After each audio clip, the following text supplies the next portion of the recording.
네. 두 번째 시간입니다. 첫 번째 시간에 오리엔테이션이 생각보다 좀 길었어요. 네. 하다 보니까 네, 길어졌는데 두 번째 시간은 우리가 이제 본격적으로 저작권법 강의 들어가기에 앞서서 저작권법이 속해 있는 지식재산권법에 대해서 먼저 간략하게 확인을 하고, 예, 이제 쉽게 말해서 이제 저작권법이 어느 위치에 있는지는 보고 들어가는 게 맞다 이렇게 생각이 됩니다. 그래서 지식재산권법에 대해서 이번 시간에서는 강의를 하고, 그 다음에 이제 지식재산권법에 대해서 그냥 할 수 있는 만큼 하고, 그 다음에 이제 다다음 시간에 이렇게 될 것 같아요. 왜냐면 다음 편도 왜냐면 너무 길어질 것 같아서 이제 지식재산권법의 분류까지 하고, 예, 한 두 편 정도 간단히 그렇게 하고, 그 다음에 저작권법 이렇게 들어가도록 하겠습니다. 제가 웬만하면 이제 이 한 프로그램의 시간을 약 한 20분 전후, 그러니까 30분을 안 넘기려고 하는데, 이게 하다 보면 아마도 이제 좀 끊기가 그렇고, 그 덩치가 큰 것들이 있잖아요. 그러면 그런 경우는 한 40분, 50분 나오는 경우도 있을 수 있을 것 같아요. 아주 예외적으로는. 그렇지만 웬만하면 30분 내에서 그냥 여러분이 그렇게 부담 없이 막 1시간 반짜리 이러면 저도 개인적으로 유튜브에서 그런 거 듣지 않게 되더라고요. 그래서 이제 웬만하면 한 30분 내에서 이제 한 편을 만들도록 하겠습니다. 예외적인 경우를 빼놓고는. 자, 그러면 이제 저작권법 강의 들어가기 전에 간단하게 지식재산권법에 대해서 간단히 이제 확인하면서 가겠습니다. 우리 지식재산은 과거에 이제 지적재산이라고 했는데요. 과거에는 이제 이게 지적재산이라고 했어요. 근데 이제 이 지적재산이라는 표현 자체가 오랫동안 써오다 보니까 새로운 영역의 지식재산이 많이 생기고 있거든요. 2000년대 이후로 정보통신사회로 넘어가면서. 그래서 이제 뭔가 그런 작은 법률들을 우리는 신지적재산권법이라고 했는데, 이제 포섭하기가 좀 어려운 거예요. 왜냐면 오랫동안 이렇게 써왔던 용어다 보니까. 그래서 이제 그런 것들을 좀 용이하게 포섭하기 위해서 이제 또 오랫동안 썼으니까 용어를 바꿔주는 것도 의미가 있겠다라고 해서 요거를 지적재산권에서 지식재산권으로 바꿨습니다. 네. 그러면 이 지식재산권은 먼저 이제 지식재산권의 지식재산이라고 해서 이제 지식재산 기본법이라는 게 있어요. 요게 이제 2011년도에 이제 제정이 된 건데요. 요 지식재산 기본법에서 지식재산이 뭔지에 대해서 정의를 하고 있습니다.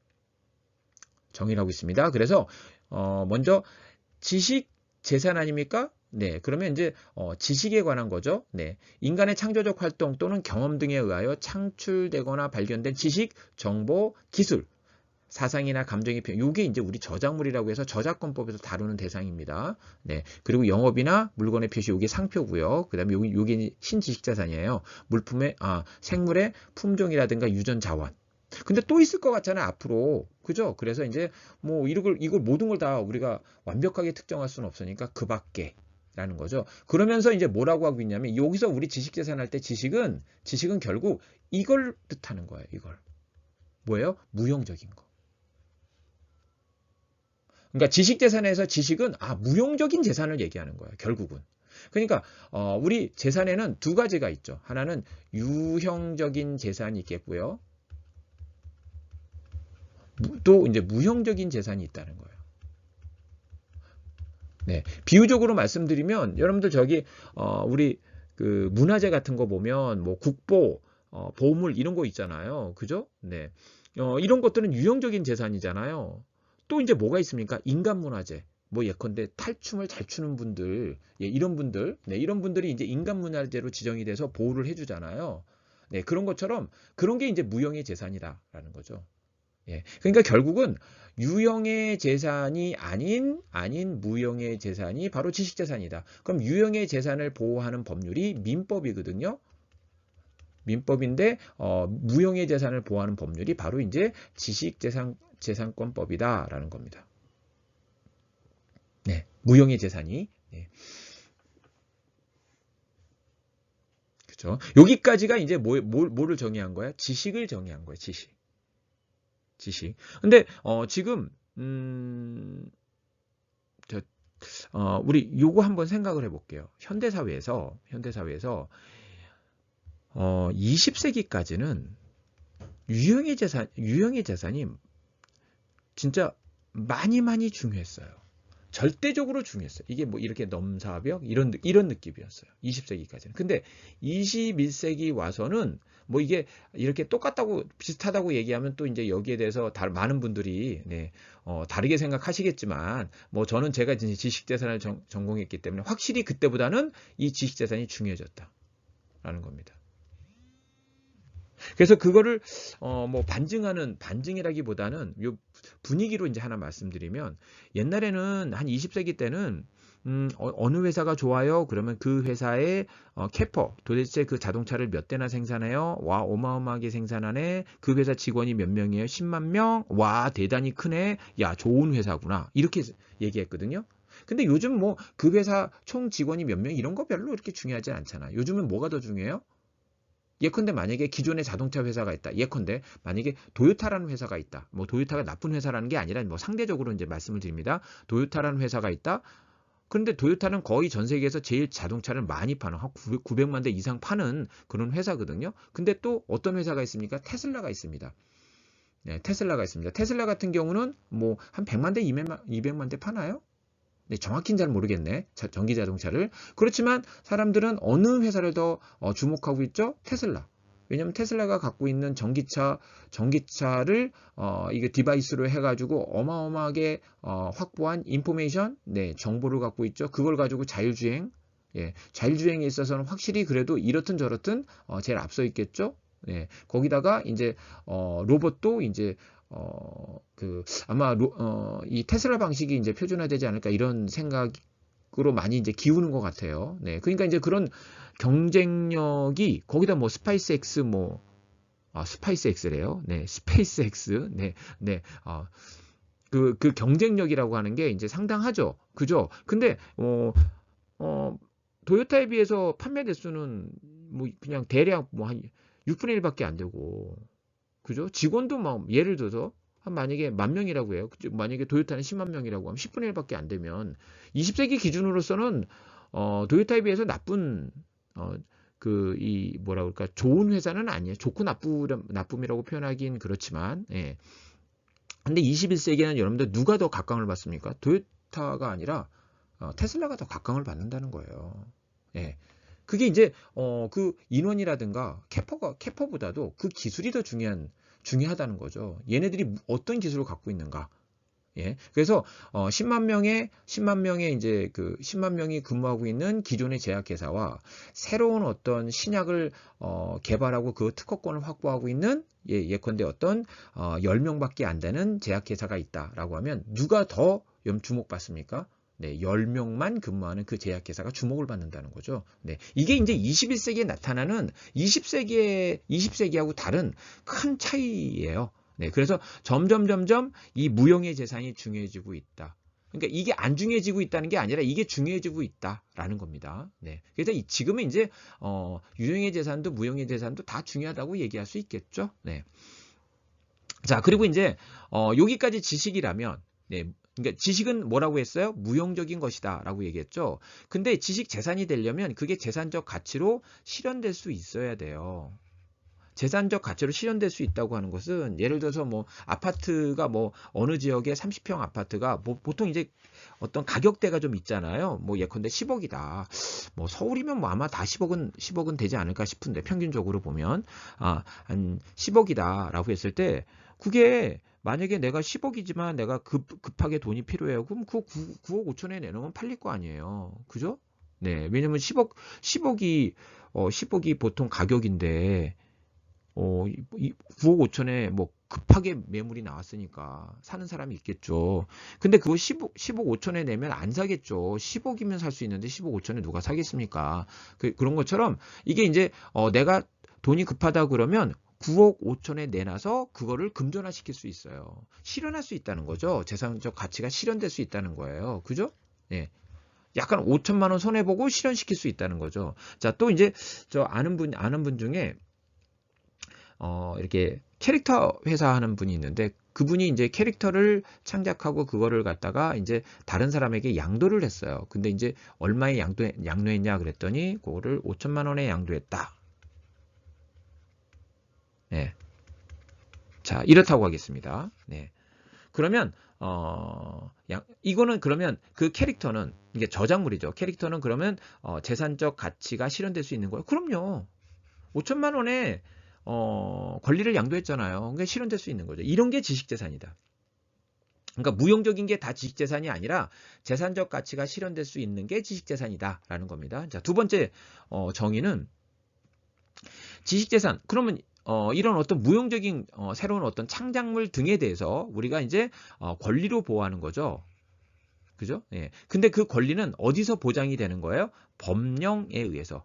그러니까 법률 아니면 명령, 그냥 법이라고 생각하시면 돼요. 이제 저작권법 이렇게 우리나라 법률 등에 의해서 이 지식재산권이 이제 부여가 되고 그 부여된 권리에 의해서 보호가 된다. 이렇게 생각하시면 되겠고요. 또 이제 국가 간에 이제 조약이 있어요. 요거는 국가 간의 법률이라고 얘기할 수 있죠. 이것에 의해서 보호된다. 이런 권리를 우리는 지식재산권이다라고 정의를 하고 있습니다.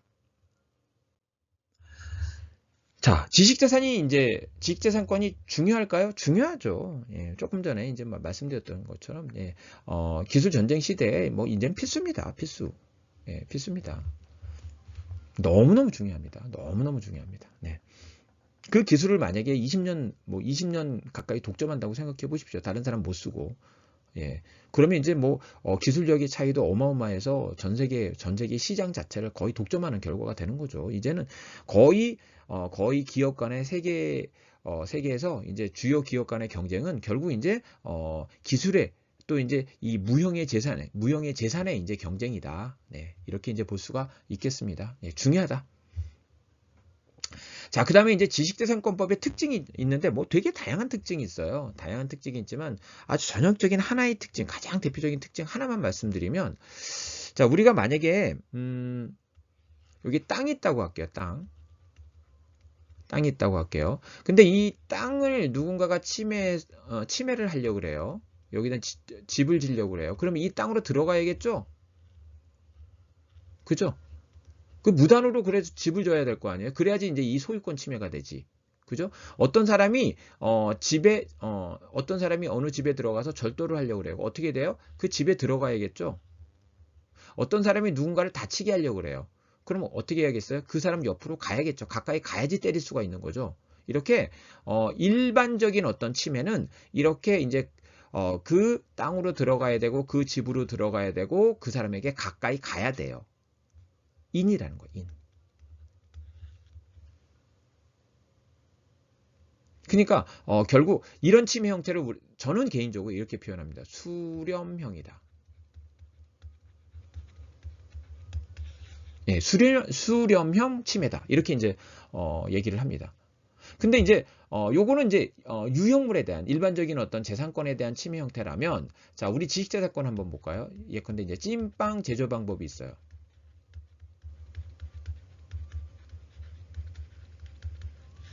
찐빵 제조 방법이 있습니다. 자, 이 찐빵 제조 방법은 보통 이제 제가 특허를 받았다고 하겠습니다. 그러면 이거는 키프리스 들어가면 이거 다 프린트를 해요. 할 수 있어요. 그래서 여기는 자세히 다 찐빵 제조 방법에 대해서 그 명세서에는 기재를 해놨기 때문에 그거 프린트해가지고 그걸 가지고 이제 매뉴얼이 그 안에 다 있으니까 그거대로 생산하면 그거대로 이제 제조하면 그 찐빵이 나옵니다. 네, 그러니까 침해가 상대적으로 어때요? 그 얘기를 안 했네. 그러면 자, 그 얘기를 하고 물어봐요. 그 얘기를 했어야죠. 찐빵 제조 방법은 그러면 자, 제가 있는 앞에서 제가 만약에 특허권자라면 제 있는 앞에 와서 찐빵을 제조할까요? 그럴 리가 있나요? 이거 프린트만 하면 만약에 제가 서울에 있다 그러면 서울에서 가장 멀리 뭐 제주도 뭐 광주, 부산 뭐 이렇게 강릉 이런 데로 가가지고 제가 못 찾는 곳에 가가지고 생산을 하겠죠. 그죠? 누가 제 앞에서 이렇게 침해를 하겠습니까? 두 번째, 그러면 이 찐빵 제조 방법을 만약에 저 부산에서 실시한다고 해서 우리가 찾기 쉽겠습니까? 제가 특허권자로서 찾기 너무너무 어렵겠죠. 그러면 입증이 쉽겠습니까? 어렵다는 겁니다. 그러니까 이 민법에서 보통 얘기하는 일반법에서 얘기하는 침해는 상대적으로 지식재산권과 비교해서 상대적으로 침해도 어렵고요. 왜? 들어가야 되는 거니까. 예. 그리고 침해 발견도 어렵고요. 침해 입증도 어려워요. 다시 잘못 얘기했어요. 지금 일반법 얘기하고 있었죠. 지금 반대로 얘기했습니다. 그러니까 이렇게 이제 수렴형 침해, 이런 수렴형 침해 형태는 이런 형태는 이 안으로 들어가야 되기 때문에 들어가는 거 어렵잖아요. 근데 들어가서 만약에 침해를 했다고 하겠습니다. 근데 여기서 집을 줬어요. 그러면 이거 침해 발견 쉬워요? 가보면 되잖아요. 집에, 그리고 또 누가 물건을 훔쳤어요? 집에 가보니까 완전 난장판 돼 있네. 네. 그렇죠? 그러니까 우리가 발견이 되게 쉽거든요. 침해 발견이. 그리고 상대방 입장에서는 들어가야 되기 때문에 침해가 어렵고. 그러니까 입증은 쉽죠. 예. 입증은 쉽죠. 발견도 쉽고. 이렇게 되는 거죠. 침해는 어렵고. 이게 일반적인 침해의 형태입니다. 이게 수렴형의. 근데 이거는 어디 가서 실시한다고요? 네. 나한테서 멀리서. 부산 가서, 제주도 가서, 뭐 광주 가서, 강릉 가서 이렇게 막 실시한다는 거죠. 그죠? 그러니까 결국 침해를 어디서 한다? 나한테서 제일 먼 곳에서 한다. 그래서 이게 발산형 침해예요. 저는 뭐 제가 이제 용어를 붙인 거죠. 그러니까 이제 침해 발견이 어려워요? 어렵죠. 침해 발견 어렵죠. 침해 쉬워요? 쉽죠. 프린트만 하면 되는 거니까. 네. 그리고 입증 어려워요? 어렵죠. 그죠? 네. 그런 특성이 있어요. 그래서 이 민법의 유형물의 침해가 훨씬 그런 침해도 어렵고 발견은 쉽고 그다음에 입증도 쉽고 이런 특징이 있거든요. 그런 가운데 그러니까 권리자를 보호하기 위해서 민법에서는 그래서 이제 소유권 방해배제 청구라든가 민법 750조에 기한 불법행위에 기한 손해배상 청구라든가 이런 규정이 있거든요. 근데 그런 규정만 가지고 그러면 우리 지식재산권법이 보호될 수 있을까? 제대로 보호될 수 있을까? 아니라는 거죠. 그런 특성이 있기 때문에 이게 발산형이기 때문에 그래서 우리는 굉장히 강력한 규정을 주어서 보호를 하고 있다. 여기는 그냥 그런 특징 정도만 보고 가시면 될 것 같습니다. 네. 자, 그리고 이제 지식재산의 이제 문제점인데 요건 안 할게요. 왜냐면 이거 요거는 뭐 보통 이제 그 특허에 관한 거고 요건 이제 상표에 관한 거니까 우리가 공부할 거는 뭐 저작권이니까 뭐 지식재산 뭐 이 전체의 문제점에 대해서는 뭐 여기는 언급 안 하겠습니다. 혹시라도 요 지식재산의 문제점에 대해서 궁금하신 분이 있다면 뭐 저도 이제 같은 유튜브로 이제 이렇게 올려놓은 거니까 지식재산권법의 기초편 가서 보시면 요 해당되는 부분을 들으시면 되겠어요. 그럼 거기서는 설명을 해놨으니까 거기는 지식재산권법 전체에 대한 내용이니까 이거 설명을 해놨습니다. 네. 거기 가서 이제 들으시면 될 것 같습니다. 자, 이렇게 해서 마치도록 하겠습니다. 자, 수고하셨습니다.